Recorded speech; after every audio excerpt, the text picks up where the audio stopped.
Naging mainit ang pagsulubong ng buong COMELEC sa bago nilang commissioner na si Attorney Arthur Lim. Pinalitan niya si Commissioner Grace Padaka. Naging private prosecutor si Lim noong impeachment trial ni dating Chief Justice Renato Corona. May ulat on the spot si Isay Reyes. Isay? Rafi, opisyal na nga nanunungkulan sa kanyang bagong pwesto itong si Attorney Arthur Lim sa COMELEC simula ngayong araw. Noong Biyernes, July 25, nanumpa ang bagong appointed commissioner na si Attorney Arthur Lim kay COMELEC Chairman Sixto Brillantes. Kanina, muli itong humarap kasama ang kanyang pamilya. Tubong sulo ang commissioner at may 6 na anak. 5 sa kanila ay mga abogado rin. Si Commissioner Lim ang pumalit sa pwesto ni dating Commissioner Grace Padaka matapos na hindi siya ma-reappoint ng palasyo. June pa raw ngayong taon, napaso ang appointment ni Padaka kaya't pumalit agad si Lim. Com-Art daw ang itatawag nila sa bagong commissioner ayon kay Chairman Brillantes.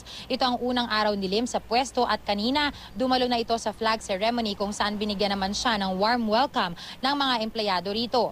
Wala pa raw partikular na mga kasong hahawakan si Lim dahil paplanuhin pa nila ang mga ito. Isang abogado si Lim mula pa 1970 na may sariling law firm. Pero ngayong magsisilbi na siya sa gobyerno, ipapasa na raw niya ito sa kanyang mga anak. Paalala ni Chairman Brillantes sa bagong commissioner, bago na ang magiging buhay niya ngayon. Wala na siyang kliyenteng papanigan, walang politikong papakinggan kundi ang boses lamang ng taong bayan. Sisikapin daw ni Lim na manilbihan ng tapat at sumunod sa anumang ipag-uutos sa kanya ng chairman. Nakapagsilbi na raw ito ilang taon na ang lumipas bilang collaborating counsel sa PCGG. Kilalang malapit na kaibigan ni Senator Drilon ang bagong commissioner, pero bago pa man daw mabigyan ng bahid ng mali siya, nilinaw ni Lim na hindi raw siya protege ni Noman. Hindi raw siya nag-apply sa pwesto, kundi inoffer ito sa kanya.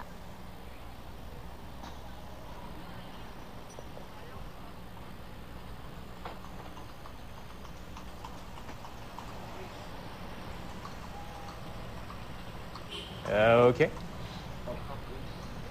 Samantala, Rafi, mananatili sa pwesto itong si Attorney Arthur Lim hanggang sa Feb 2018, maliban na lang kung siya ay ma-re-appoint at siya raw ay pansamantala munang maitatalaga sa 2nd Division. Rafi? Okay, maraming salamat, Isay Reyes.